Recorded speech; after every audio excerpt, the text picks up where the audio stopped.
Lions are going to win it. Lions are bringing the NFC North title back to Detroit.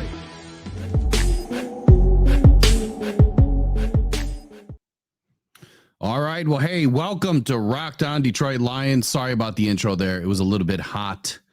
Turned it down there at the last moment when I realized what was going on. All of these audio things today, man. Had to get it all figured out. I left one up during testing. So anyway, welcome to Rocked On Detroit Lions Off the Cuff podcast, your ultimate Detroit Lions fan channel destination. Of course, this channel is brought to you by Rocked On Podcast Network, and we're ready to get into it tonight.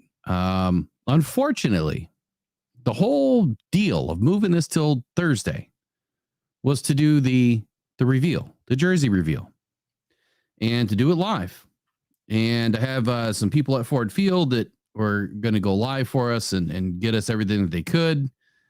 But it's been kind of ruined at this point. So the only thing we haven't seen, obviously, is the full outfit, with the helmet, with the pants. From what I understand, there's going to be some new striping on the helmets.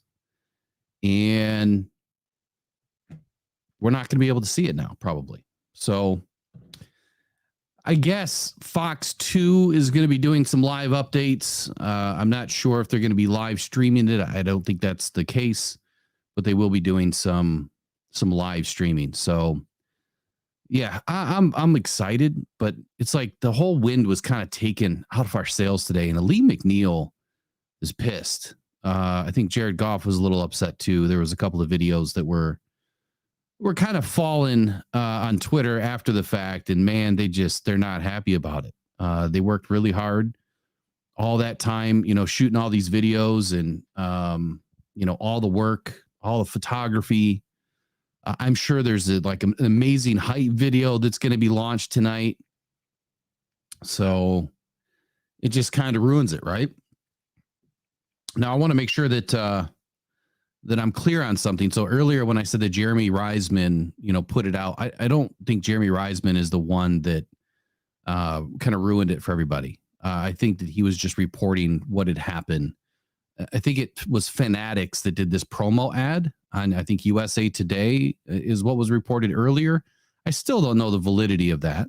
But there was a commercial, or not a commercial. There was a video that came out later through Brad Golly that said that it was Fanatics. So last night it was Fanatics. People thought it was. We knew it wasn't. I mean, I have the darn jersey, and then it actually happened. So people just need to mind their own business, man. They shouldn't be trusted with these things, I guess. I guess you live and you learn. The Lions won't make that mistake again. It's unfortunate because Fanatics is an NFL partner, and they just ruined an amazing celebration for Lions fans. But you know what? It's still going to be fun. Lions fans are still going to have a great time. They always do. Shout out Braylon Dennis, $2 super chat.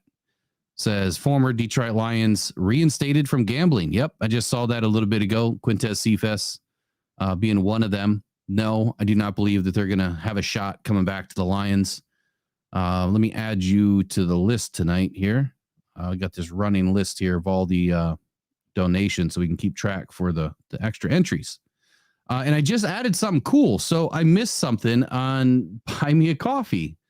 They have an entire program set up for stuff similar to this, where I can be doing, raffles or whatever, but it's not really a raffle. So anyway, if you do visit Buy Me a Coffee, I'll pop this into the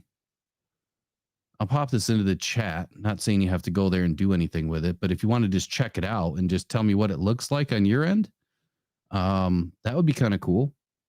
So how do I do this here?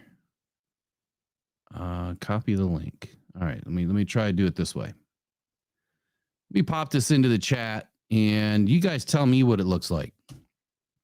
All I did was put a way to donate to something specific, and I did it with the jerseys and whatnot. Here, I'm going to click see if I click the link, it's just going to take me to my account. So that's why I need someone else to try and check it out. Don't have to do it right now. You can do it later, or copy and save it for later. Well, let's get things rolling, guys. What do you say? Let's get talking about some Detroit Lions, some news. Starting off with the fan of the day here. Something a little bit new. I started it a while ago, but we kind of fell off. We were not getting a whole lot of questions after the season ended. So Brent DeWitt from comment section had a question, and I thought it was a very valid question. I don't know if I have the answer. I don't think I do. But he says, "Hey, Will, do you think that Goff could throw better at a certain color of jersey? What I'm saying is it noticeably better that, with different colors?" I was just thinking that. Thanks, brother. Brent, thanks for the question, man. That's a great question, right? Like, I think when I do think about it, you hear of offensive or defensive linemen will wear certain glove color depending on what the opposing team is wearing. So if they're wearing white, you wear white gloves, and that helps to hide the holding, right? That's at least for the offensive lineman. And it's kind of tough with, other colored jerseys because, you just don't have every color available, especially for the Lions. They have now white, blue, and black. And gray. I guess they could probably wear gray too. So I don't know if it's really going to help Goff, other than these are very unique colors now. There's not too many teams out there that have this dark black charcoal. And if I understand it correctly, the charcoal is now the alternate. So there was some conversation about the gray being redesigned. And now slowly hearing that the charcoal might be the new alternate, which if that's the case, we're only going to see it a couple of times in the season. I would hope that we would see it more, especially if we get, a lot of primetime games this year that they wear them a lot in primetime. So Tracy, what can you see? I'm not sure what you mean.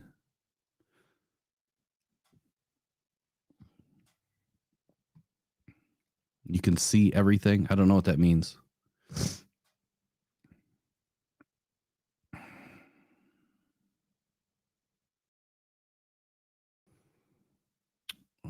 It's a joke between myself and Jayster. Oh, okay. I got you. All right. I thought you were talking about you could see everything on my account or something like that. I'm like, that would be odd. There's nothing there to hide. But so anyway, question. Adam says, for Will, can it be possible for us to get an early second and an early third for pick 29 so we can finish with 4 day 2 picks? Yeah, it is possible. So we spoke about it this morning. I don't know if you were in the Rise and Grind morning show this morning, but Dane Brugler is speculated that the Lions are going to trade out of 29 and they're going to trade up or trade with the Raiders.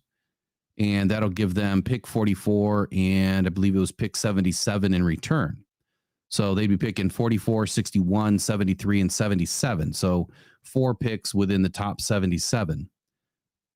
Like, I'm not mad at picking 4 in the top 77, but I think that once you're outside the top 40, I think you're going to miss on a dynamic pass rusher, at least for what we think that they are right now. that could change next Wednesday when I do the draft show. And you may not hit on a good, corner, or at least one of the top corners. So Brad Holmes had a lot to say, kind of about, I guess we'll just go into that real quick. So Brad Holmes had a lot to say about getting out of 29.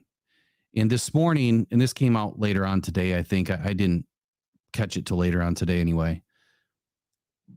But he basically said this. He said, actually, I have the exact quote here. He says, we have to do the right thing for the organization.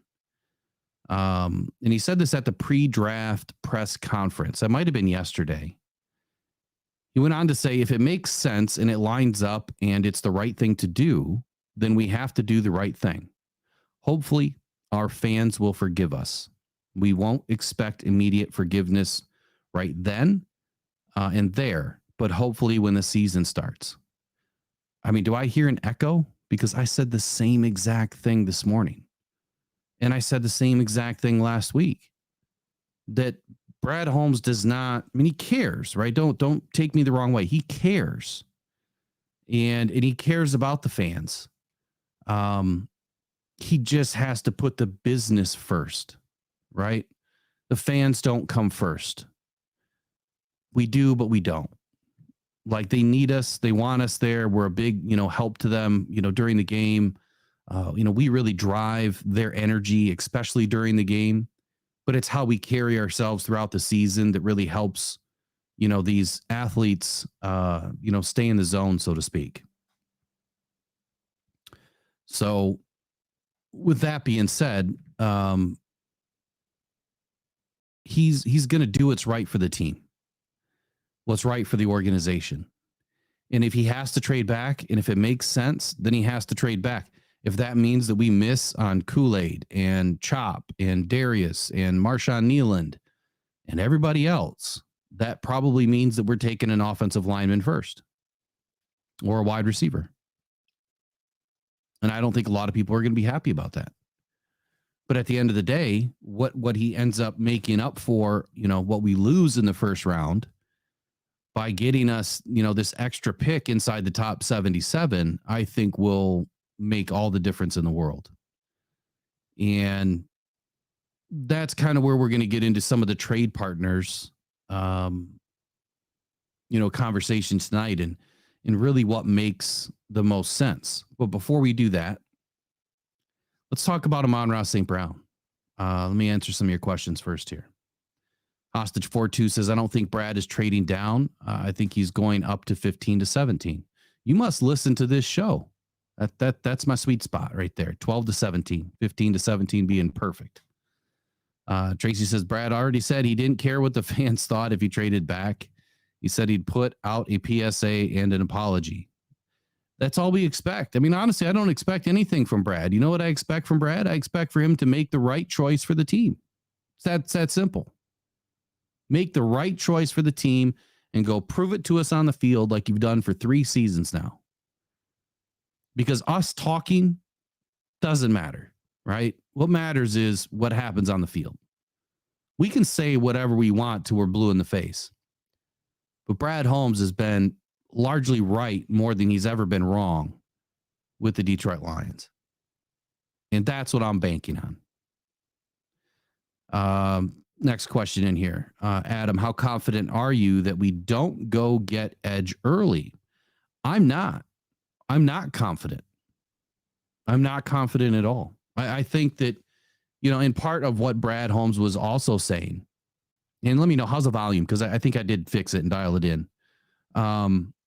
In speaking of getting the right player, he also has the other side to this.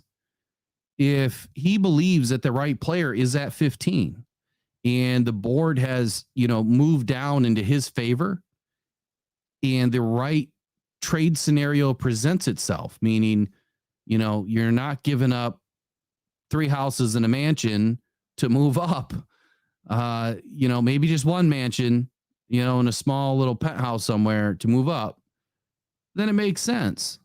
But if it doesn't make sense, if someone is trying to get you, commit highway robbery against the Lions and try to fleece us, then no, it doesn't make sense. And you'll lose out on that player. I firmly believe that Brad Holmes probably has 15 first round grades. That's about where I'm at. I'm not saying that I know what he's thinking at all. I don't. But I would say he probably has close to that, at least. I have 15 first round grades. The offensive lineman kind of skewed a little bit because you could probably go up to 19 with the offensive linemen that are pretty darn good in this draft. So I really believe that if the right opportunity presents itself, I'm confident that Brad's going to move up right now, today. That's what I'm thinking. And then I don't know who said it this morning, but someone said it this morning that, you know, because I've been talking about this, like there's only been X amount of top 30s reported. There was, 15, 14, 16, whatever it was reported.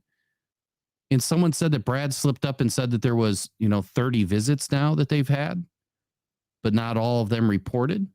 And I don't know if you even have to report any of these. I don't think that there's a rule for it. So unless the player, throws something on their IG or their Twitter or whatever, do the Lions really need to say anything? Are they going to say anything? They probably won't. I mean, you want to keep this stuff as close to the vest as possible. Shout out to Ryan Van Valkenburg with the $5 super chat. No question or statement. So we'll tally that in for the jerseys. Get you in here.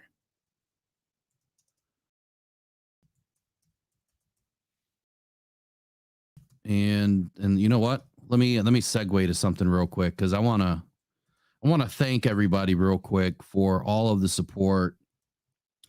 Not only for Team Lucas, you guys have done an excellent job.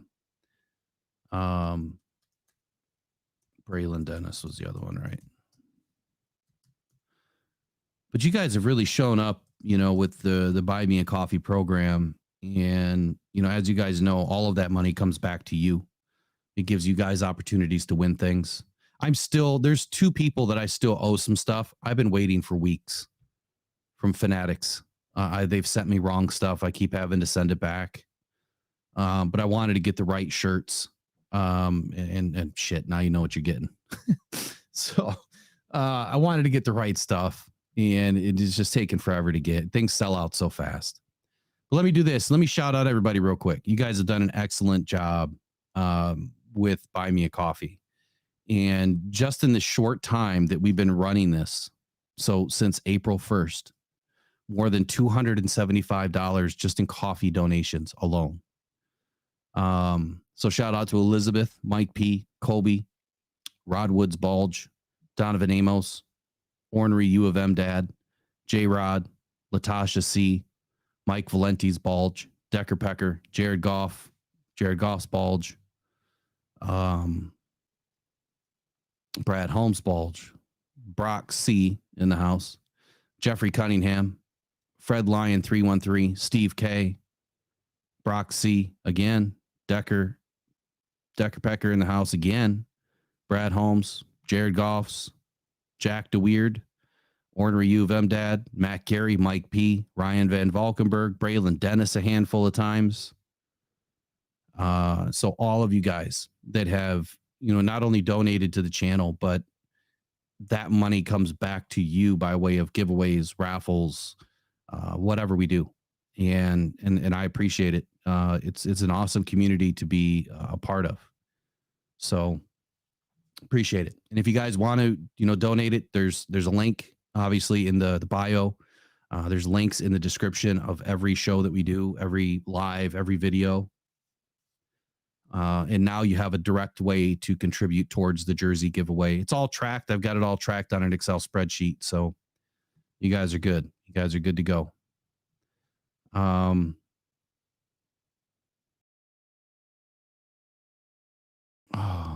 my Decker is all over the place. Hey, you guys are in the house too. The carries is Jared Goff coming back. I don't think he's left. He's still under contract this year. And, Ryan Van Valkenburg, I got you in here too, right? Yep. I got you in here. Appreciate you, man. Appreciate the nice words. So Jared Goff's not going anywhere. So now that I've kind of gotten off track a little bit here, I want to talk about first before we get into trade partners. What St. Brown, was talking about, and there was an article that popped out by Christian Boer on All Lions Fan Nation, and I found it was really interesting. So Tracy, re-ask that if we get lost in the chat. I'll try to answer that. So here's what this article says in a nutshell. They're talking about Devonta Smith signing a 3-year, $75 million extension this offseason. As we know, Devonta Smith was picked way before Amon-Ra St. Brown. And Amon-Ra St. Brown has absolutely smoked him when it comes to stats and production and everything else. And, his value to the team. So in talking to St. Brown, with your statement in here is with the cost of contracts on the rise, one can wonder if wide receivers are being paid too much. I feel they are. But St. Brown, of course, doesn't. I wouldn't expect that he would. Now, he's pushing back against his narrative during an appearance on Robert Griffin III's podcast, RG3 and the Ones. So this is a direct quote by Amon-Ra St. Brown. Says, nah, I definitely don't agree with that. I'd be a fool to agree with that. I think that we do a lot of things on the field. We've actually got the next Netflix thing coming out. I think that's going to give a lot of people insight on what we do besides catching the ball on the field. Whether it's in the run game, understanding different concepts, whatever it is, there's a lot that goes on into the position. I feel like we're definitely not overpaid. I think we bring great value to football teams. I think this league is becoming more of a passing league.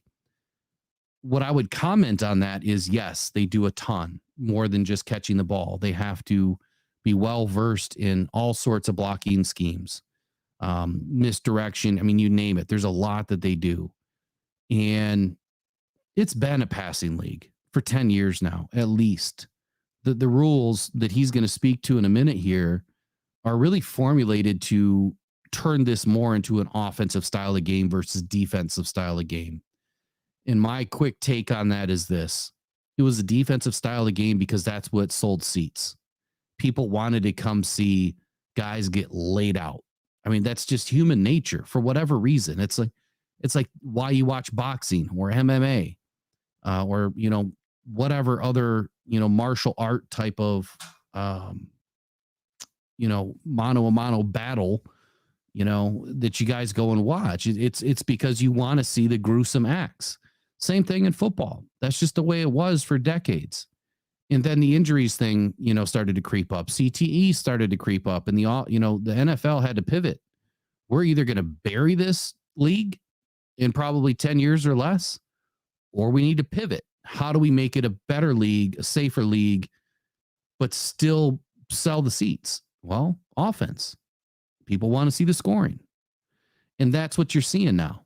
And so St. Brown even commented on this as he pointed out that the rules are designed to protect the passers and the pass catchers. And because of this, there's plenty of value in these hefty contracts for receivers. Here's a direct quote from Amon-Ra St. Brown. He says, throwing is so big in this game, it's becoming a passing game, St. Brown explained. There's so many rules protecting quarterbacks, protecting wide receivers. Why would you not want to throw it if there's so many rules to help us be successful throwing the ball? There's so many things that go into it. We make plays, we sell jerseys, fantasy, whatever it is. There's so much that goes into it. There's a reason I chose to play receiver. So he gets it. I mean, he gets it at a high level, right? He gets it at the monetary level, which is this is where the NFL is going and has been going for a long time. I'm surprised he mentioned fantasy, though, because not too many athletes of his status really give a rat's what about fantasy. I mean, sure, they want to be ranked high. Sure, they want to be ranked high in Madden, but fantasy is now just full of gambling. So I would run away from that as much as possible, if I were him. But so here's his final statement. As far as his contract status, St. Brown offered very little update as to, the Lions negotiation. He basically said this exact quote: "Nah, no news, not yet." So what does that mean? Does that mean that they're not negotiating? Does that mean that negotiations have stalled? Does that mean that they're working on something but no final news? I don't know. Your guess is as good as mine. And the other thing too is I am looking forward to this Netflix special. But I don't think that's a reason why you pay somebody $25 million because they got a Netflix deal. I mean, it really doesn't have much to do with, the NFL, other than Netflix wants to do a special on NFL receivers. I think it's going to be cool nonetheless. Now, lastly, he offered a small indication of what the show will be like for fans. I'm not really going to get into that a whole lot. But what he also said in here was, or it might have been a different article actually, he was talking about Jared Goff. And he was talking about how Jared deserves every penny that he's about to get. That he hopes that Jared Goff is going to remain in Detroit for a very long time. And I think that speaks volumes to the fact that he's expecting to also be there for a very long time. And that they're going to be working together for a very long time. Long meaning, long in the NFL could be a year, but probably 3 to 5. If St. Brown wanted a different quarterback, I don't think that he would be praising Jared Goff every moment that he had, because nobody really asked him about Jared Goff. He just comes out and says these things. Part of the reason why St. Brown is who he is because of Jared Goff. And I think that Jared Goff has really proven to us, time and time again, he's really proven to us that you give me an offseason with somebody and I'm going to turn that guy into one of the best in the league. He did it with Amon-Ra St. Brown. He did it with Sam Laporta. Jameson didn't get that same opportunity because he missed the first offseason and the second offseason was cut short. This will be that year, but I think DPJ might overshadow him. He just might. I hope not, but we'll see. So to wrap this little segment up on St. Brown, no news is not necessarily bad news, but at the same time, we just don't have the news to report yet on how the talks with St. Brown's contract are going. And beyond that, obviously, he wants to see his quarterback remain a Detroit Lion for a long time. Jared Goff said the same thing a week ago in a podcast, that he wants to be in Detroit for the long term. He loves Detroit. He loves the fans. He loves the community. Best thing that's ever happened to him. And I fully believe in that it resurrected his career. You couldn't have landed in a better position with one of the best head coaches in the league and arguably the best general manager in the league. Top 5 for sure for both of them. And now you're a top 5 quarterback in the league. And no one could ever argue with me long enough to win that battle to say he's not. So if you think he's not, I would politely ask you to come on and have a friendly debate about Jared Goff, because we would have a very long conversation. Love what he's doing for this team, man. I really do. I hope that they can get their extensions worked out. I hate to see that kind of money spent on a receiver, but you kind of almost don't want to break up the band, right? I mean, you want to keep the band together, keep playing these songs and get us to a Lombardi. Now, the minute we win a Lombardi, I think that you're going to see some parting of ways. I really do. I think that, at that moment you've got cap saving opportunities because teams are going to want that player. That's where things really get interesting after teams win a Super Bowl. It's hard to keep players. It really is. All right, let me wind this back here for a minute.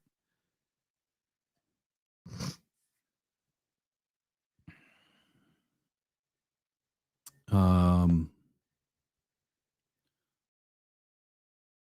right, got Ryan's message in here. All right, Tracy asked, where does Stiggers fit into this draft? Man, that is such a tough question. Stiggers, in my opinion, is probably one of the cleaner corners in this draft, the way he plays. And having a conversation with Coach Bono, and this is going to be another great topic for next week. So, Eric, if you're listening, it's a great topic to write down for next week, Wednesday. Coming from the CFL, you have to. I mean, corners have such a hard job in the CFL. One, they have an extra wide receiver. There's 12 guys on the field, not 11, I think. 12 guys on the field, and one of them's an extra receiver. So having to guard an extra receiver in the field is like 15 yards wider and like 20 yards longer, plus an extra 10 yards in each end zone. I mean, so you're talking like 150 yard, football field. It's also 15 yards wider. You know how difficult it must be for a corner to add 30 yards of of OB, basically. You got 15 more yards to work with as a receiver. That's incredible. Whereas where they can drive you out of bounds in the NFL, a little bit different in the CFL. So where does he fit? I think if the Lions like him enough, he would probably get snagged around the 5th round, 6th round, somewhere in that range. He could be a UDFA. He really could be. It depends on what other teams really think of him, because he has had quite a few visits with other teams, and it's really going to be like, how did he wow him? Did he wow him enough? Is his football IQ, where they thought it was going to be? Clearly the Lions, felt good enough about him. I think they were one of the first teams to bring him in. So reaching, across the border there to find some new talent, Lions are definitely opening up their door to do whatever they have to do to find great talent in other places. But other teams are picking up on it. It's almost like they're stealing the ideas. Not to say that they didn't have them, but kind of, walking down the same footsteps as Brad Holmes. They're probably thinking if he's doing it, there's a reason why. Michael Shembri, another question here. Let me close this out and open up my other sheet. So Rocked On Lions fan of the day questions is what we're going to call this when you guys submit questions. And I'm working on new emails. So I should have some new emails ready probably by next week. I mean, they're pretty much ready, but I have to get them all loaded on my devices and everything else. So I'm going to have new emails that are just going to be like show at, and that way you can drop messages to the show, right? So we know that everything that comes into there is like questions for the show or ideas or things of that nature. And that way we can utilize it that way. Yep. Tracy Walker in town, re-signing. I don't think so. I hope not. I wouldn't be mad at it, but I don't think so. It'd have to be a cheap enough deal to keep him around. But Michael Shembri says, do you see the Lions looking to trade up if Dallas Turner or Jared Verse fall past 13? You've seen that on Lions Talk Live. Okay. I've been talking about it for a while, a couple weeks at least. So probably heard it here first. Good old LTL. I would say this, if Dallas Turner, number one should probably fall past 13. Jared Verse should probably be there around 15. I don't necessarily think it's him falling. It really depends on what happens with the quarterbacks. There's too much unknown right now with the quarterbacks. We could see 5 go in the top 10. We could see 3 go.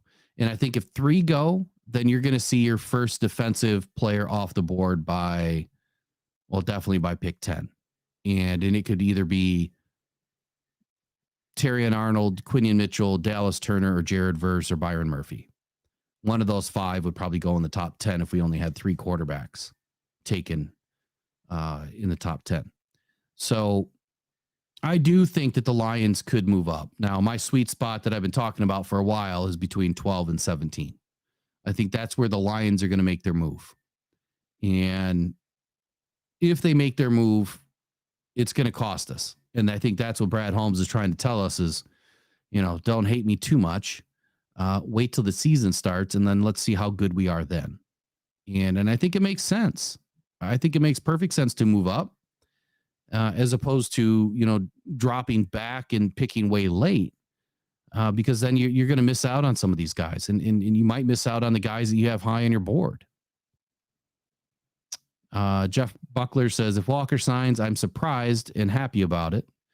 I think that Walker wasn't given a fair chance after his injury recovery. He just wasn't the same player. He came off of 6 interceptions that one year. Then he got injured. He just hasn't been the same player since. So maybe, he's finally putting things back together. But I tell you what, it's going to take, in my opinion, an inexpensive deal for him to become a Lion again.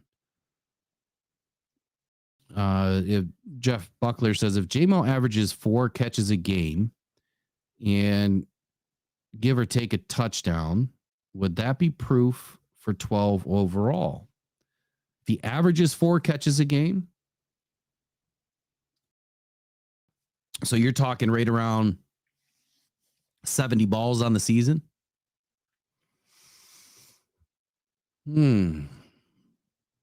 For a number 1 pick with St. Brown and Laporta on the team,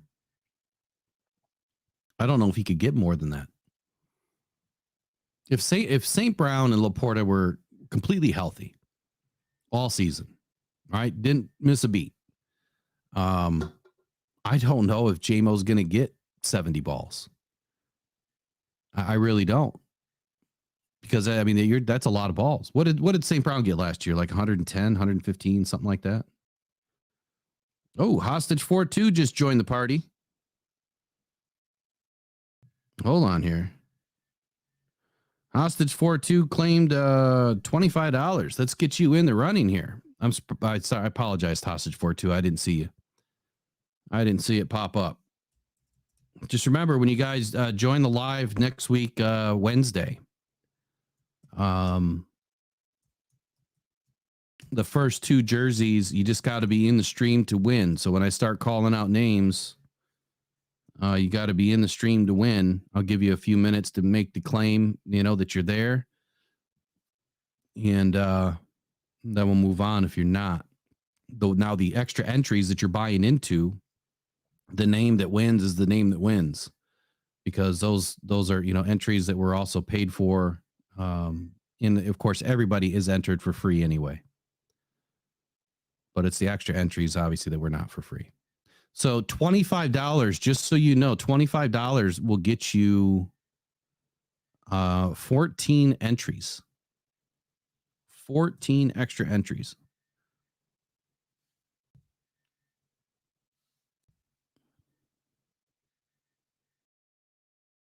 All right. Got you added. You're all good now.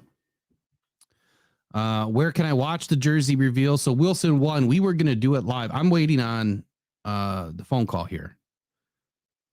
And so far, I haven't seen anything.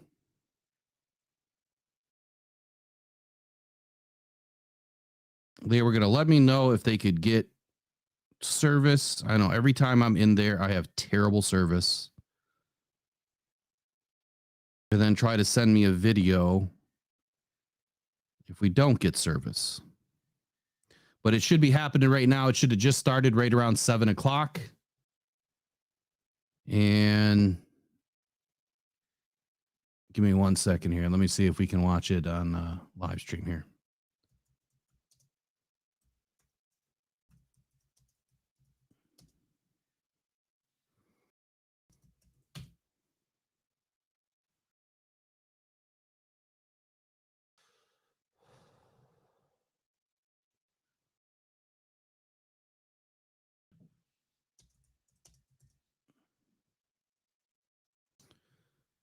I'm not seeing it. Hold on.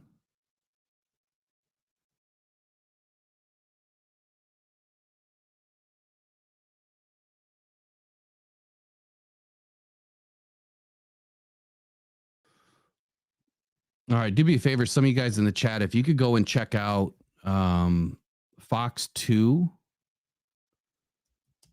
If you guys have the ability to do that, like on your TV or something.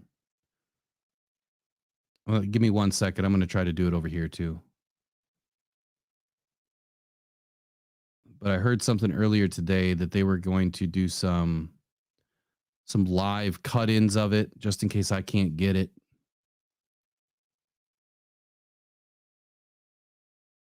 And obviously it'd be after they release them that they would go live. Until then, I'm just going to wait and see if I get the message that they're able to go live, or at least send me the video. So anyway, let's talk about some trade bait here. Trade partners. Fox is up on your TV, Tracy. Is it Fox 2 or just regular Fox? I guess I don't know the difference because I'm not on the east side. Matt Gary, what's my assessment of the trenches? It feels like we need more. I would say we do, but specifically offensive side of the ball. I think that we need high level backups because we're pretty thin. So let's go from left to right. Taylor Decker just had foot surgery and a couple of different things done. He's going to be limited throughout the spring. He should be full go come training camp. We don't have an extremely good backup to cover Decker. Coyote Awosika right now would be backing up Graham Glasgow. Graham Glasgow is going to be playing left guard. Then you have Frank Ragnow. We know Frank Ragnow has got his issues with his feet, and those are non-repairable. You cannot surgically repair them. We do not have a really good backup for him other than Graham Glasgow. So if Graham has to slide to center, now Coyote is in at left guard, and I think that is a giant liability. Giant liability. So in my opinion, we need a really, really good left guard. How do we get that left guard? Let's keep moving down the line. Zeitler, what is he, 33 years old? One of the best right guards in the league. He's a little older. He's, more prone to injury. Hasn't really had a whole lot of injury history. Been pretty solid every single season he's been in the NFL. Do we need a good backup for him? Right now we have Colby Sorsdahl that can kind of play, up and down the line as needed. But I don't think that Colby and Awosika are the backups that we really want. I mean, obviously they're tailored into the system now. Coyote's been around for a few seasons. Colby Sorsdahl's entering his second season. I think the ceiling is higher for Colby than it is for Awosika. Fox 2 showing another show right now. There's going to be some live cut-ins. Or post cut-ins, whatever they said. So anyway, then you have Penei Sewell. Who do we really have to back up our tackles? But a right tackle right now on the Lions depth chart, in my opinion, is kind of missing. And I'm not expecting, Penei Sewell to get injured or anything, but you always have to, expect the worst, hope for the best, right? So at left tackle, you've got Dan Skipper. I don't think that Dan is a high level tackle at all. I mean, he's a situational guy. He's used in big packages. I just don't see him being, he's definitely not a Decker or a Sewell, not even close.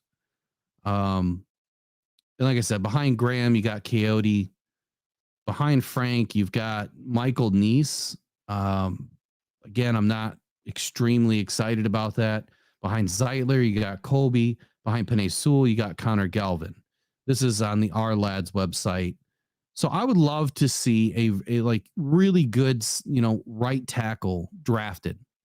And that right tackle can definitely fit in and play right guard or left guard. And Penei Sewell can always slide to left tackle. Yeah, I know I'm a broken record, but you asked about the trenches, but I've been saying this for weeks now.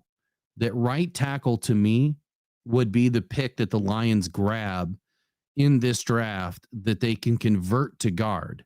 Now, the only way I think that changes is if they somehow can land Frazier or Jackson Powers Johnson somehow. I think that those are the two best centers in this draft. There's a couple other ones that I like, a couple other tackles later on, in the third and fourth round that I like that definitely have the ability to play guard. They've played, multiple positions throughout college. So to answer your question in the trenches, I think that we are one really good right tackle away from having really great depth. And beyond that, I think that they still need to find the center of the future. And that center needs to come in and play guard right now as a backup, as a number 2. So if you grab a right tackle and a guard center in this draft, I think our offensive line will be set. Geez, could be for a decade.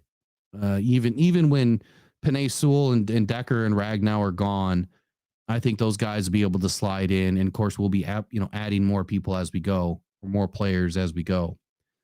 On the other side of the ball, on the defensive side of the ball, would I love to have another defensive tackle in the mix? Yeah, I would, because we don't know what we have in Broderick Martin. We have no clue what we have there. And until we do know, I think I would love to see somebody else in there. I think that Rook Ororo might be the most intriguing option in this draft for somebody that can play inside and outside. Someone that has the speed to be a pass rusher, someone that can be a defensive tackle and a pass rushing defensive tackle, and also someone that knows how to set an edge and anchor, down as an edge or a defensive tackle. So I guess it's like pick your poison. Are you solid with Davenport? Are you worried about his injury history? I am. I think that his injury history is a problem. But if you're able to get Davenport back healthy and he can play a whole season and he can at least get back to, 65, 70% of his production from 22 and 21, then we have a pretty darn good defensive edge with Marcus Davenport. If we can at least get him back to that this year. And then if you re-sign him, and he's able to stay healthy, then I think the Lions are going to be fine. Bringing back James Houston, I think, was big. I think that was a critical move to give the Lions another pass rushing option. Someone that can come in on third down, build a rotation out of the right side, which I think the Lions are trying to build right now is rotation. It does not make sense to leave Aiden Hutchinson on the field for 90% of the snaps. I want to see Aiden get down to like 82, 83% of the snaps. Keep his legs fresh. If Aiden is fresh, you have the best opportunity from Aiden to do amazing things during the game. So I would love to see a better rotational effort. And I think that if you're able to upgrade, the right side of the defense and be able to swing some guys around and play both sides, you'll get that. So to answer your question, yeah, I still think that it could use an upgrade. The question is going to be, how serious is it? Like, is it first round? Is it second round? Is it second and third round? Is it second, and then fifth and sixth? I would say that they're going to have to address the defensive line no later than the second round. U of M Dad, are you there or are you watching it?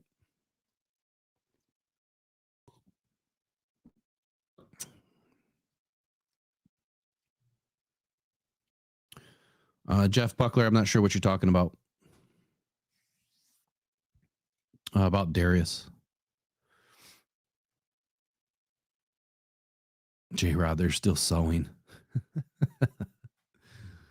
The reveals now it's, I see what you're saying. So they changed it.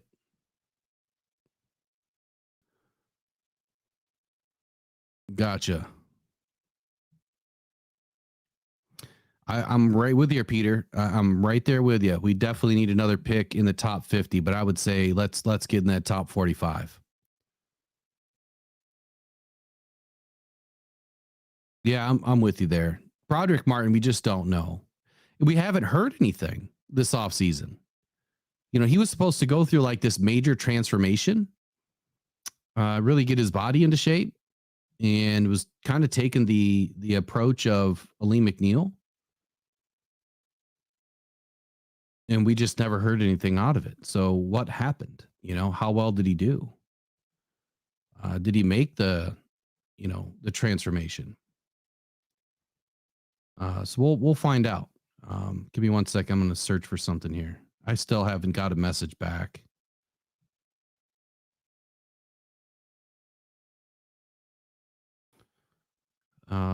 What really, really sucks though is, you remember Quintez Cephas? Like, he was just, because I just saw a picture of him.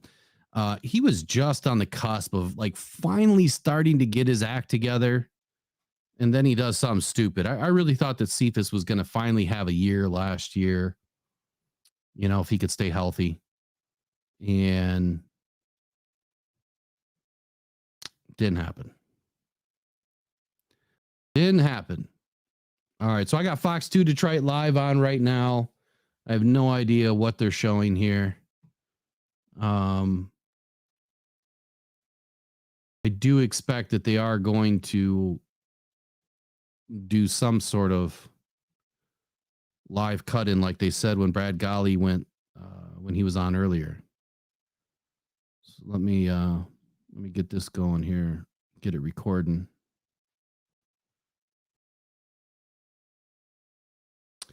All right, so let's just move on here. I mean, if we see it, we see it. If we don't, we don't. We'll catch it tonight on the news either way. It's really disappointing if I can't get, if anybody.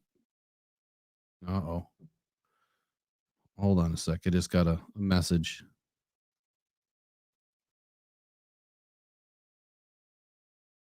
That my batteries are dying.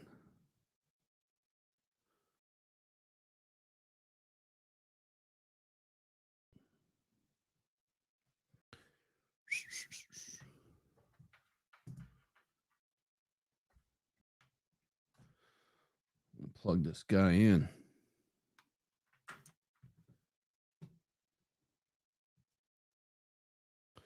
All right, I think we're good. Dan's on stage.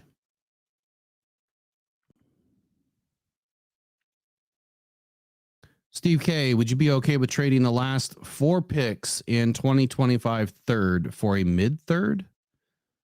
I mean, I would trade a third for a third. I don't know that I would trade the last 4 picks.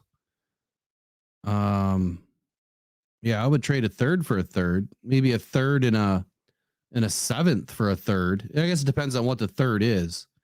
Is it, really early in the round? Is it a mid round? Is it a late round? I guess where is it,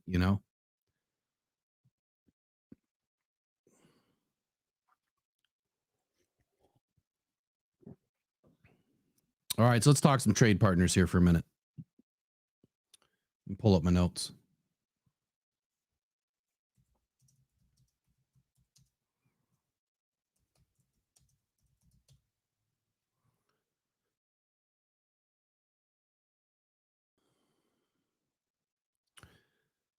All right, so when we look at teams that, have an identifiable option for trade, I think the first thing that we have to look at is how many picks do they have?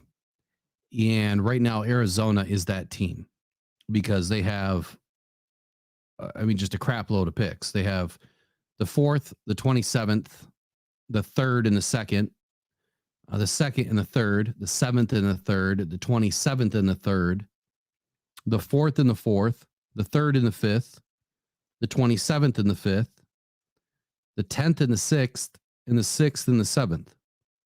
I know that's confusing, but they have 2 firsts, a 2nd, 2 thirds, 3 thirds, a 4th, 2 fifths, a 6th, and a 7th. In total, they have 11 picks overall. So do I think the Lions can move up from 29 to 27 if they absolutely had to? Yes. And I think that if they move up to 27, that's where you're going to get Kool-Aid McKinstry. I think that you'd have to. If Kool-Aid was there at 27, you have to move up to grab him. He's going to be gone by 28, in my opinion. So that's an easy move, right? You're moving up 2 slots. You'll probably give up, a 5th round pick or something crazy. Or nothing real crazy anyway. But let's talk about moving all the way up to number 4. Do I think that that's an option? I mean, anything's possible, but I don't see where the Lions would need to jump up to number 4 unless they wanted a quarterback or Marvin Harrison. So I don't see the Lions trying to break into the top 10 in this draft at all. So you can probably remove anybody that has a top 10 pick.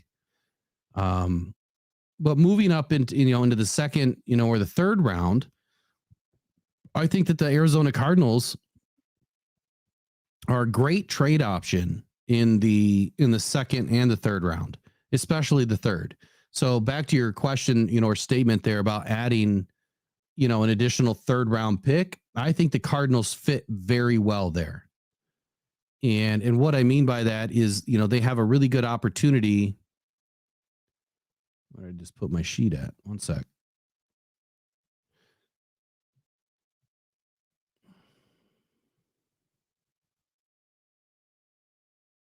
They have a really good opportunity of making a trade with the Cardinals that makes sense. And I don't think that and I don't think it's going to cost us a ton. I think that the Brad's smart enough to make the moves that make sense, like he always talks about. And to get something done in the third round, I think would help this team out a ton. We definitely need another pick. I think that, again, for all of you that have been here many times over, I speak consistently that the meat of this draft is between 35 and like 48. 50 is a stretch, but 35 to 48. I still think that post 44, after pick 44, it's going to be tough to get the Chop Robinson, the Darius Robinson, the Adisa Isaac, could potentially even be Braden Fisk or Marshawn Nealand, could all be gone before pick 44, potentially, depending on what happens early in this draft. Now, if we don't see as many offensive tackles taken, you're going to start to see more defensive players taken early.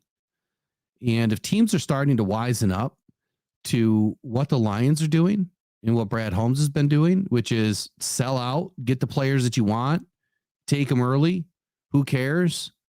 This whole draft could be a nightmare. Like it could be so weird, like we've never seen before. And I believe that there's possibly some room for that to happen this year.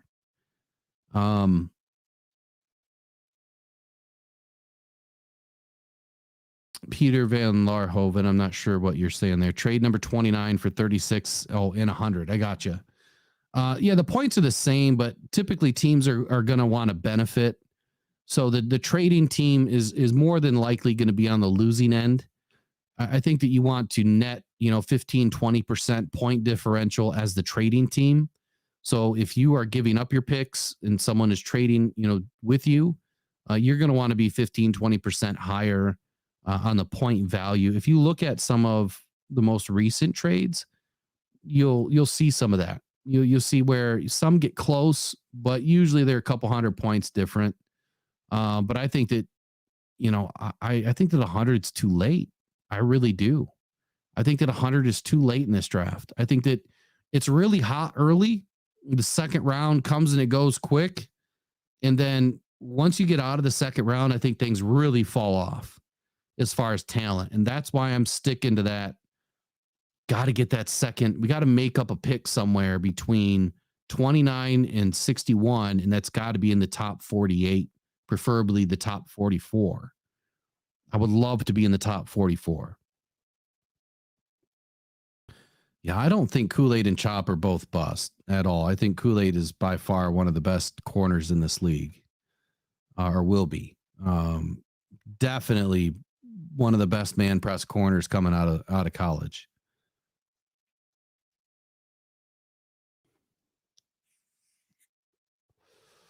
So his teammate J-Rod. So if you're talking about Terrion Arnold, so Terrion is a cover corner. He's not a man press corner, and the Lions run man press. They run man all the time. Matter of fact, part of the reason why we had some difficulty last year is we have too many cover corners, not enough man guys. So if we're going to be in a man situation, primarily, if we're going to be in a man situation the majority of the time, apparently my tongue doesn't work today, then we need man press corners. We can't have cover guys. It's like fitting a round peg into a square hole or vice versa. You're trying to convert a cover guy to a man guy. It doesn't work. They don't have the hips. They're not able to flip and run. They don't have the technique. They don't have the lateral agility. And that's where you start to see the penalties because they get way too grabby. Now in college, you see some guys get grabby, and I've knocked plenty of guys tape that I've watched, for getting grabby, and some of them have really turned a corner at the next level, like not a ton of penalties. And that's a benefit, I think, to the training that they've received. Yeah, but with J-Rod, we need more than one. What's RHW video?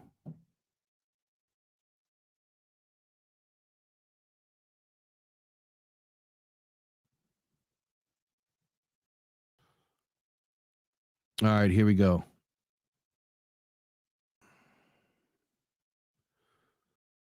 Let's watch this thing.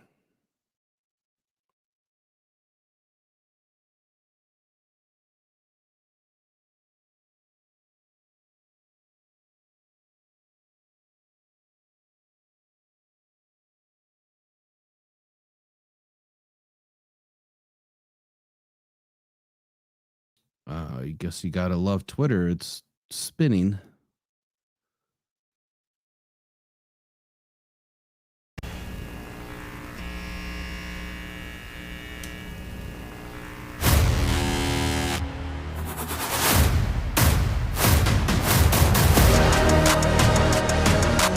Holmes and Grace. All straight. This chapter will be defined by a sea of Honolulu blue and silver, the way it was meant to be. Inside a Ford Field that's bursting at the seams, one pride shows up. Inspired by yesterday's heroes, handed off to today's.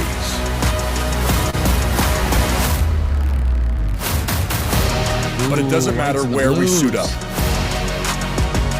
When we punch in, we're gonna rep our town. There's no doubt. This city is who we are and what we play for. It's Detroit versus everybody, in every stadium, every game, every snap.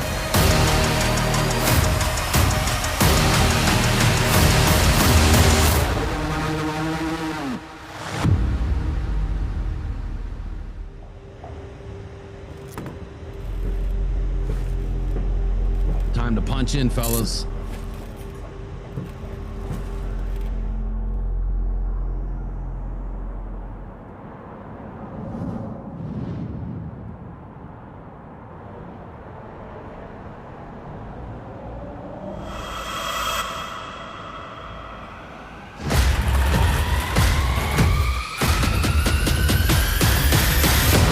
The NFC North, the black and blue division. Four storied teams contending to be king, but there can only be one. We'll be the one with more grit, more attitude, more drive, that foot always on the gas. After all, this is the Motor City, and we are the Lions.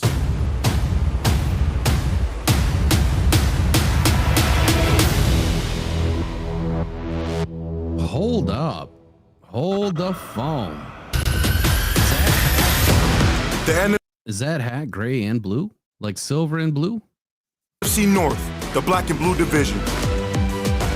Does that not look like it's metallic blue there with silver? Am I seeing it or what? It looks like metallic blue up here. Four storied teams contending to be king. With black stripe? Hold on. Is that black stripe? It is. Yo, that helmet is sick. Wow. To be king, but there can only be one. Wow. We'll be the one with more grit, more attitude, more drive, that foot always on the gas. After all, this is the Motor City, and we are the Lions.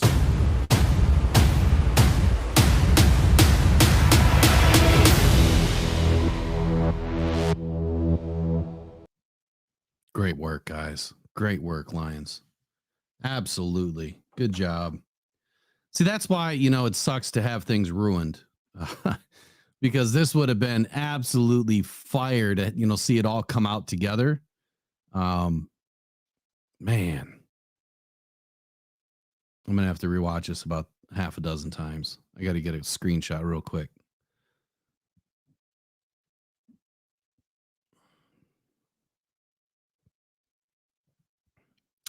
I got to get me a neon lion.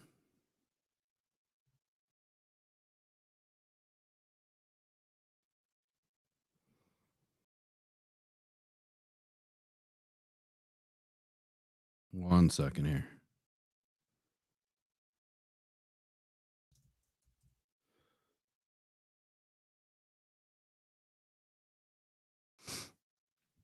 All right. What'd you guys think overall? Tracy's watched it 5 times. Look, that metallic blue with the black is insane. Absolutely insane. I am glad that they did something different. I'm wondering if they're going to be using the other helmets at all. Great job, man. Great job. I think the black helmets with that new helmet, that new helmet design with the metallic blue and the black, I've got to get that. I think that's where it's at. I'm excited now. I got to throw something together real quick. I snagged this so I can maybe use it for later.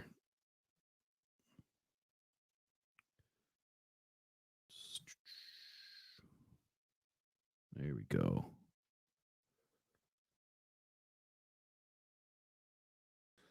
And I'll show it to you. I got to get a lion that looks like this.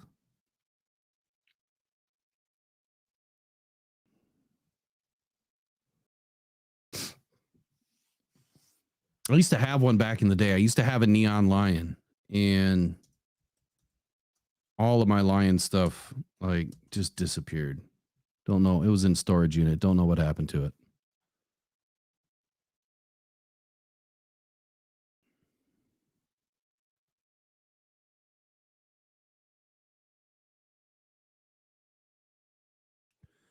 All right, 3 seconds here and it should load.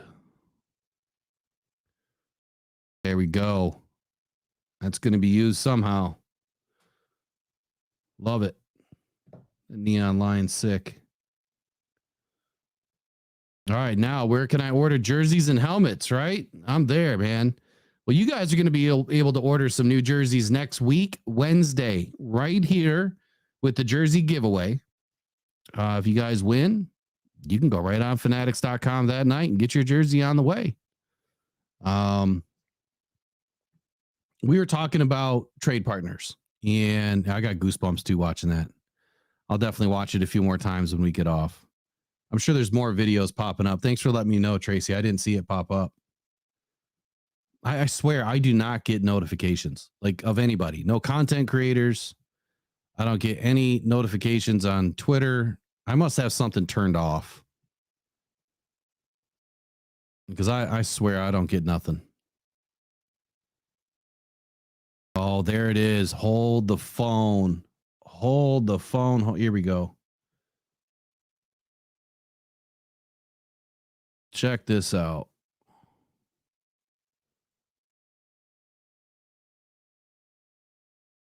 Oh my goodness, where did it go? It just popped off my screen. All right, I know it's on the screen, but you see the, why is it not showing? There we go. I wanted to see it bigger. It's not letting me make it bigger.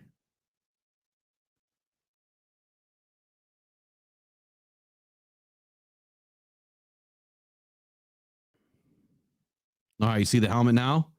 That metallic blue with the black stripe, that is hot. Absolutely hot.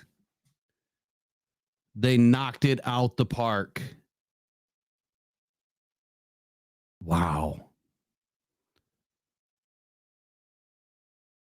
I like that blue with the white too, but you see that blue has changed. It does not look like the normal Honolulu blue.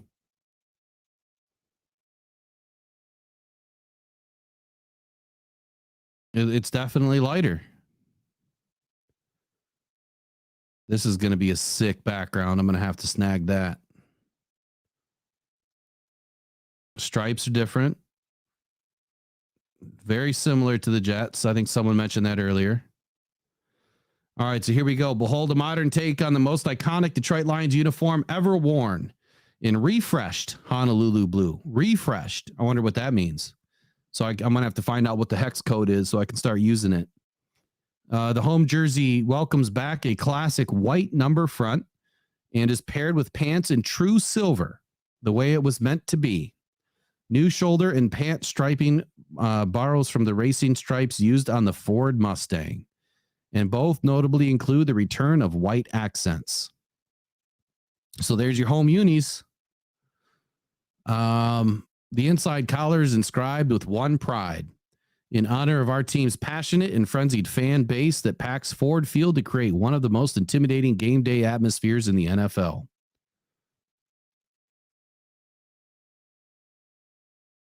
Yeah, these jerseys are hot. Great work. Aiden's looking a little thin. Ooh, I like those gloves. I have to get some gloves this year. All right, then we got the whites with the 313 on the neck too. So the road uniform. The road uniform features a bright white jersey with classic blue numbers outlined in a silver to be worn with either solid blue or white pants. For the first time in team history, the Lions will proudly wear Detroit across their chest on the road. Love it. I didn't notice that in the video. Keeping home close to their heart.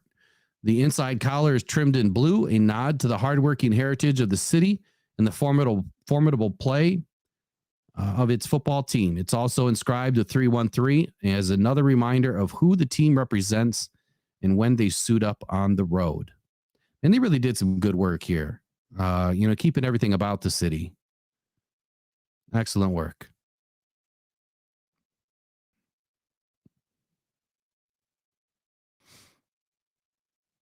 Excellent work.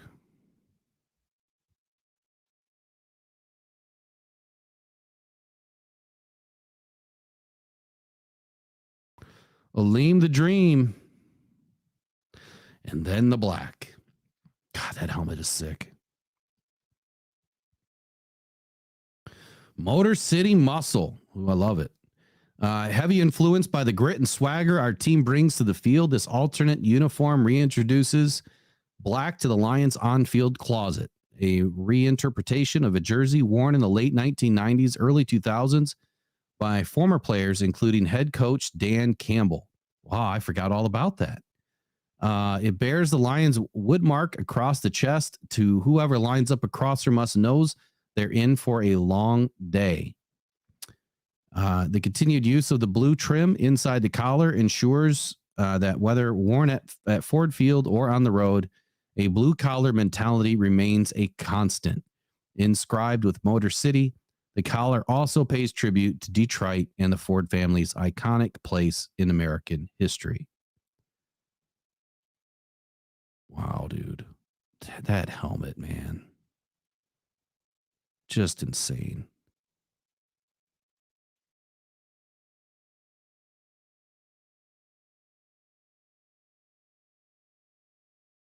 The throwback classic. So they are going to keep some classic around. The Lions closet will continue to feature a classic uniform as a nod to the late 50s teams that dominated the early era of professional football. The refreshed blue is the only change the team made to the classic uniform, as they will still feature classic numbers in silver with no outline. The jersey will be paired with silver stripeless pants, and blue socks. So they're keeping it the same. Did they not have a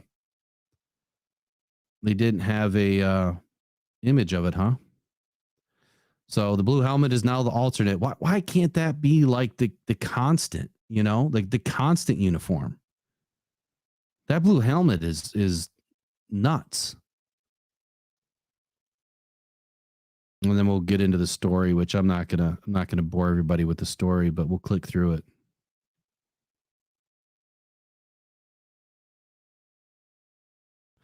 I can see this helmet right now on Zonka or like Lomas Brown, the big front full face mask. Calvin Johnson, Dan Campbell era. And now today, Aiden Hutchinson representing. All right, congratulations, Detroit Lions, Detroit Lions fans alike. Man, we've got something to be proud about again. Continuing on with where this team left off last year. And now we're entering a new season, a new era, new uniforms. And I think it's awesome, man. I think they did a great job. And that's what really today was all about, was hoping we were going to be able to see the reveal and get some live video. I have not gotten the message about any live video from inside Ford Field. Must be some issues. Looks like Ornery U of M Dad donated some more coffee. I'll get you entered in. Says he's absolutely geeked about the unis. Me too, man. I'll get your numbers added. Braylon Dennis wants to lock in a uniform. He just donated $2. Check my DMs, Will. My DMs. What's in my DMs? Hold on. You know I never look at that stuff. I suck on Twitter. I absolutely am terrible.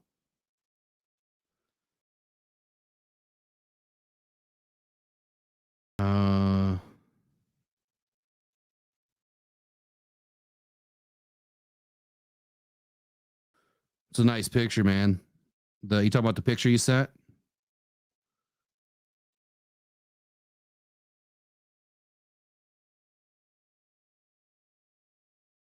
You sent a bunch of stuff today. I'm telling you, I'm terrible. SDA, how can you donate money? You can go to the link in the bio called Buy Me a Coffee. And in there you will see, here, I'll show you. I'll show it to you guys. I don't care that you guys see my account, but you go to Buy Me a Coffee. Okay. And on this screen, you'll see a couple of jerseys pop up. $5 will get you, I think it's 2 entries, $10 to get you 5, $25 to get you 14 entries. But of course, it's always free to enter just by showing up into the live stream next week, Wednesday. But that's buymeacoffee.com. I think it's /rocked on, ROCKEDON. But visit the link in the bio. Also in the description of this live stream, there's always a description with it in every single one. And that's where you can donate money. You can do super chats as well, but Buy Me a Coffee is a much better platform. But to shout out for YouTube's rules, both of them work well. And the money again, it doesn't. YouTube video's out now. Okay, all right. Let me grab it. Do you have a link, Braylon? Let me grab the YouTube video.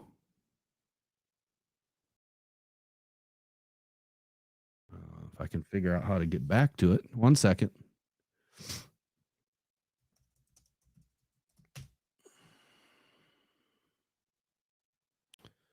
We got 7 hours ago.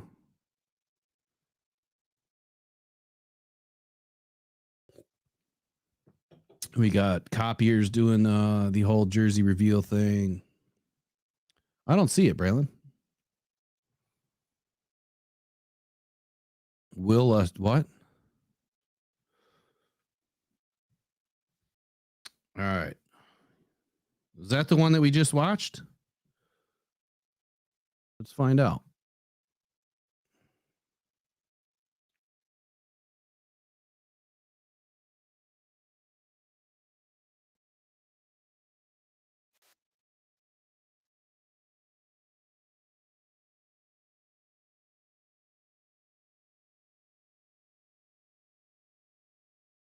I think it's a very similar one, the one that we just watched. Will a super chat get you in on the chance? Of course, Randy. Of course it will. Super chats work. Buy Me a Coffee works. They all work. All of your super chats have been entered too. So everything, I believe, since March, I think is what I started to track. But yeah, you got some entries in there. Let me pull this in. We'll watch this one too. Braylon just shared it with us.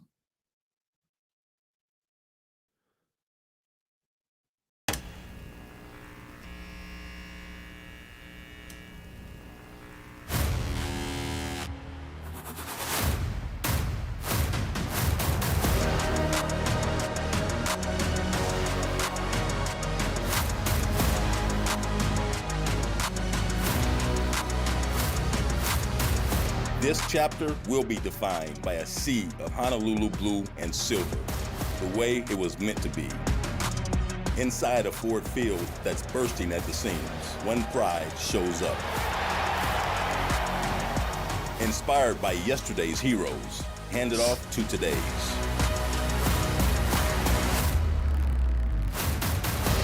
But it doesn't matter where we suit up.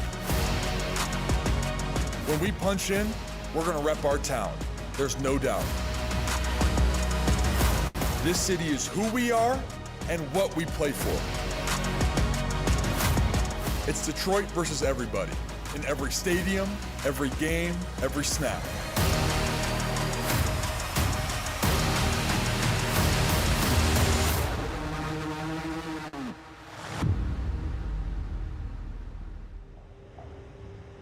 Yeah, it's the same. I think it's the same video. So the jerseys are on fanatics.com right now. I do not see a white Jared Goff, though. I do not see a white Jared Goff. What's up with that?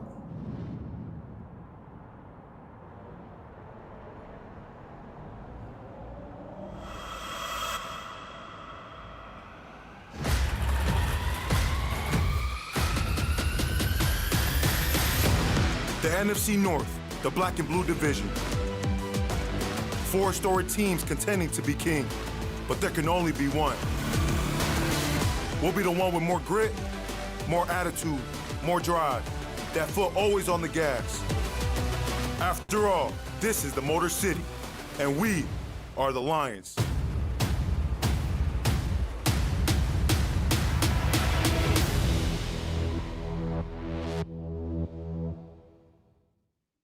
All right. We watched it a couple of times now. I think we're good. All right. So I was going to, oh, geez, we got a big one in there by Better the $100 donation. Dude, that's insane. You could have just bought a jersey for $130. That's insane. Randy, reach out to me when you get off or when we get off tonight. Just give me a call and let's chat. So anyway, the jerseys are online right now. The helmets are online right now. So I'll show you. No, I won't, because I won't show you my cart. But there's even a Barry Sanders one, black. The alternate helmet's $389.99 for the on-field alternate speed helmet, and then the on-field alternate speed helmet replica is $169.99. So I probably wouldn't want to get the one that's, on field. I don't plan on wearing it anywhere. But yeah, Barry Sanders. I didn't see a Laporta one in there. I'm gonna have to look again. I see the old school Laporta. I don't see the Lions full lineup in there.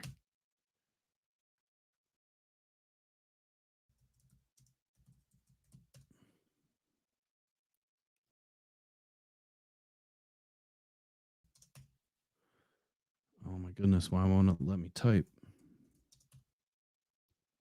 There we go. All right. I don't see Laporta, but there's Gibbs, there's Goff in blue, Hutchinson, St. Brown. A lot of the black ones are available. Hutchinson and Gibbs in white. Here, let me share the screen here.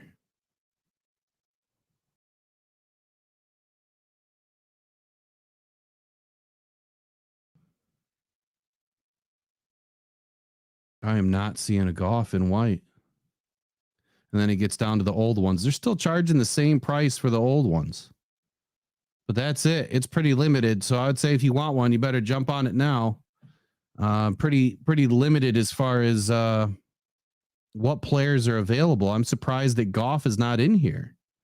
Maybe check out the Lions site, NFL.com. A lot of it is all pretty much the same.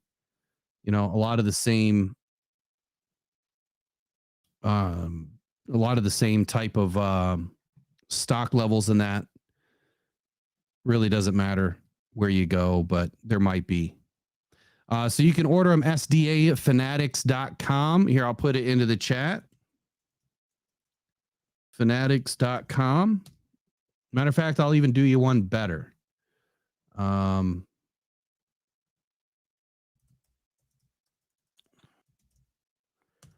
I will get you right to the Lions site here.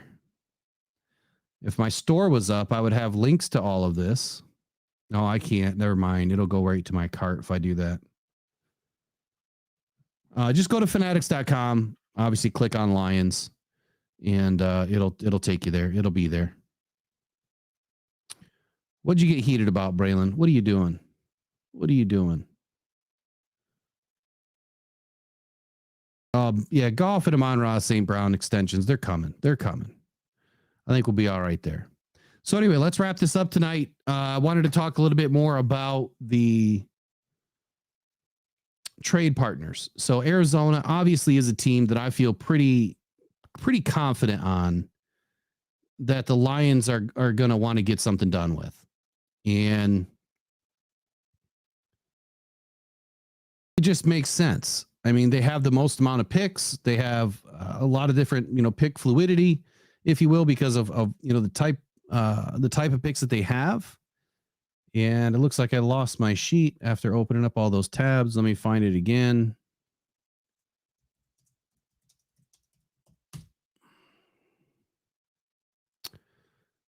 I had a sheet that had it all broke down to who had the most picks and blah, blah, blah, blah, blah.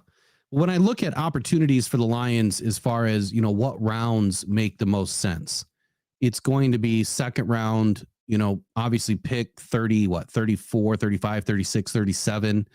If they can stay in the top 37 on a trade back and then also grab something else, maybe in the 70s, I think that would make perfect sense. So who's going to have a pick right there? Well, Atlanta, they're picking right around, I think, 44. Baltimore, they're way late in the round. Carolina is picking probably right around 40. The Bears, who we won't trade with, obviously, they don't even have a second round pick. Cincinnati's picking a little bit later. Dallas, Denver. So Denver's picking 40? Was that 45?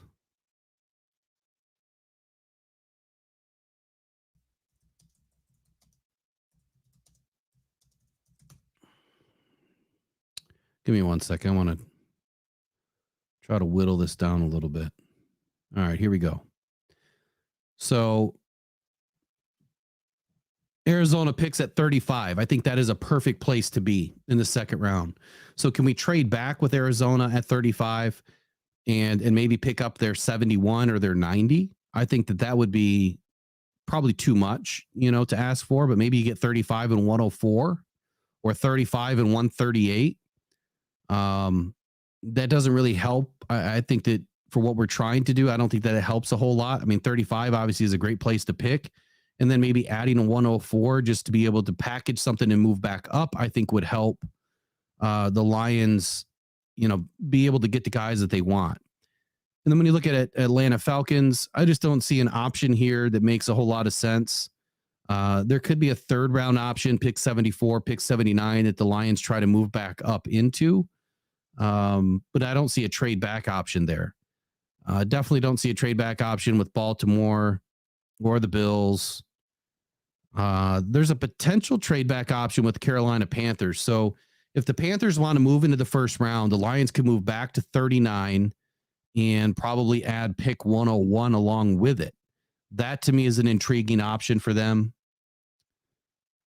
And Patriots might be trading down. That's a good point. I think the Patriots are going to want to order.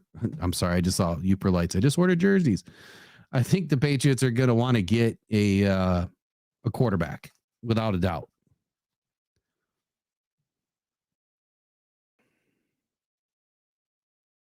So Eric, I'm having a hard time. Like, did you get the black? You didn't get any Sanders? Got the white St. Brown, the blue Goff, the black Gibbs, and the black Hutch. So I'm looking at the black Sanders, the white Gibbs, and the black Goff. As far as blue goes, I don't know who I would really want. I got enough blue jerseys. I really want the white and the black. I mean, Penei Sewell's a nice one, but I don't know. I'll come back to that. So to keep motoring down here, the Chicago Bears, I don't think are trade partners. The Bengals, I don't think are trade partners. They could be trade up partners, meaning moving up to 18. potentially moving up to 80 or 97, getting back up into the late third round. Browns, I don't see as trade partners unless they're trying to move back up into the second round. Seeing how the Browns don't have a first round pick or a fourth round pick, they could be looking to add something. So if the Lions wanted to move back up into the second round, I could see that as a potential. Cowboys, I think we'll stay far away from them. Broncos, very limited on picks this year, and they're in cap hell with this whole Russell Wilson deal. I could see the Lions moving up to pick 12. That would give them obviously 29, and the Lions would probably have to throw in a second next year or potentially a third this year to make that happen. And I just don't know if Brad Holmes is going to come off of a third round pick this year, giving the limited amount of picks that we do have in the top rounds there. If this was last year, I'd say it was probably no big deal, but this year I see it be a little bit of a problem. Lions, of course, would pick at 29, 61, and 73. I do not want to see the Lions lose 61 or 73 unless they're moving up. If they're moving up, I still want us to have at least 3 picks, in the top 60, I think would be beneficial.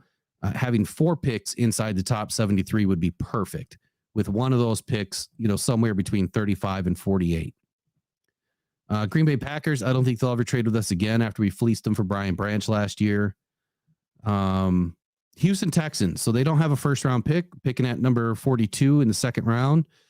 That's a trade option. So we could potentially trade back with the Texans.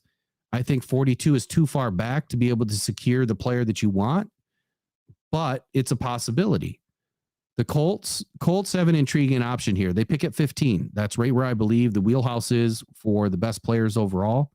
And a lot of this stuff we're going to go over on Wednesday too, but I just want to give you guys a quick rundown. If the Lions were to trade up to 15, then I think they're going to be able to get just about anybody, clearly that you want, whether it's Terry and Arnold, Quinn Mitchell, Jared Verse, Dallas Turner, could be even Jackson Powers Johnson. It could be anybody. It could be Brian Thomas Jr. If a deal doesn't get done with Amon-Ra St. Brown and you see us picking a wide receiver that early in the first round, I think that's the writing on the wall. Jacksonville Jaguars, again, another option moving up at 17, trading back all the way to 48, I think would be problematic. Kansas City Chiefs, no dice there. Raiders are intriguing at 13 to move up. I think trading back to 44 is problematic. Chargers, I don't see the Lions moving all the way up to number 5. We're not selecting a quarterback. Moving back to 37, I think is just a little bit too far. Now I do see an option where the Chargers move back and then move up. So they might be in a position after they move back, if they do, to then trade with the Lions, and the Lions can move up. Rams, I don't see any dice happening there. Miami Dolphins, so I think that they're a good trade up partner, getting us to 21. I think it's still going to leave a top edge rusher on the board for us and a top corner at 21. Yeah, I'm good with the jerseys, man. I think the jerseys are great, easy. I think they're great, man. I think they did a great job.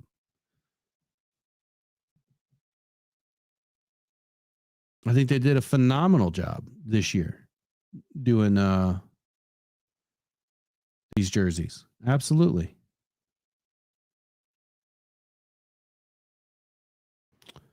I'm just really miffed at why there's no white Goff jerseys. Like that one doesn't make any sense to me at all.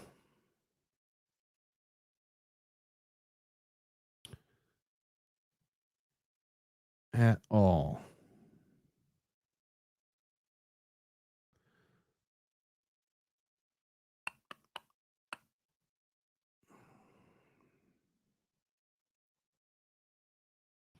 Okay, so moving on here. Vikings, again, they moved, into the first round at pick 23. I think that they're potentially going to move forward and try to get the quarterback that they really want. Is that going to happen? I don't know. I think that they could stay at 11 and 23 and get Penix. They could probably get JJ at 11. I don't know that they're really going to have to move up, but we'll figure that out by next week, Wednesday, hopefully. Patriots. I think the Patriots are a great team to trade back with. At pick 34, we trade back and then they move up to grab Penix or Nix at 29. So they get that 5th-year option. I think that the Patriots might pass on a quarterback at 3. They could potentially trade back off of 3, but they could also, grab their next, tackle of the future in Joe Alt. They could grab the next wide receiver of the future in Marvin Harrison. They could do a lot of things at pick 3. They could grab, just about anybody that they wanted to. And besides a quarterback, I mean, everyone's available. So trading back and then moving up at 34, I think is a great possibility with the Patriots. Not so much happening with the Saints. I think the Lions would be able to move up at 14 as a possibility. Jets, I'm not seeing anything happening there. Eagles, again, they're a good trade partner to move up to 22. You've seen that in one of my mock drafts a couple weeks ago. It depends on who slides back, who's dropping. 49ers won't be any trades there. Seahawks, I like 16. I just don't see us trading back all the way to 81. No, I'm only talking about first round here. I'm not talking about any other options later on in the draft. Buccaneers, I see, moving up to 26 won't cost us much. Probably a 4th, 5th, 6th round pick somewhere in that neighborhood. I think a 4th is a little early. Maybe a 4th next year. Maybe a 6th round, 5th round pick this year to move up 3 spots. I just don't. I think it makes sense if the right player's there, like Brad Holmes says, but I just don't know if there's much opportunity for us to move only a few spots. Someone would have to severely slip.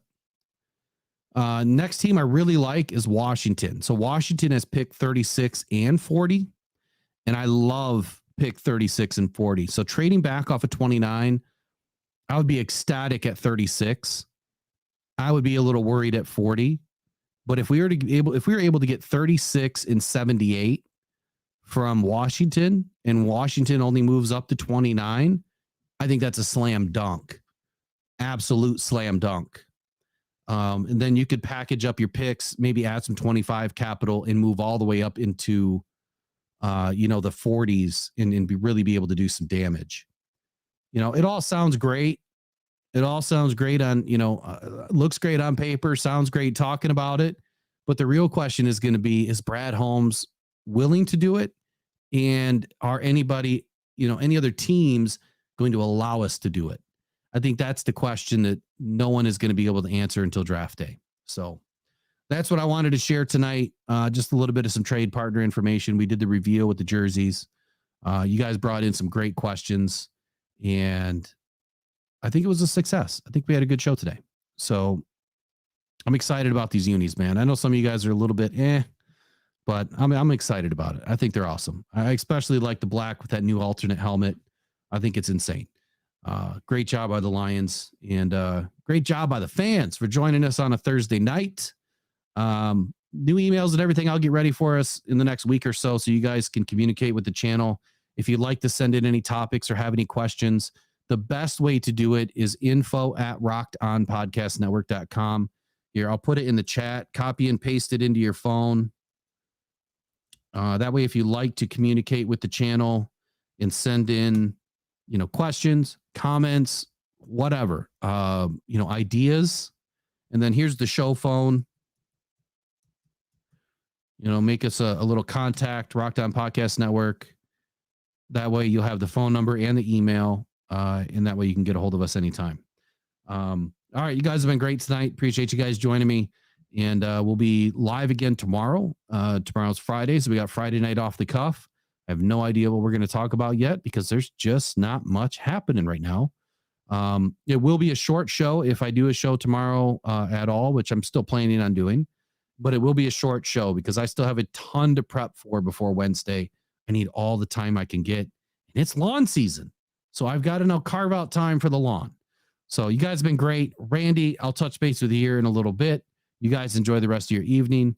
Congratulations, Detroit Lions fans alike on the new jerseys.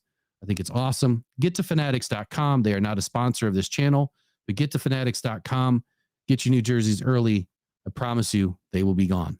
All right, you guys take care. Bye-bye.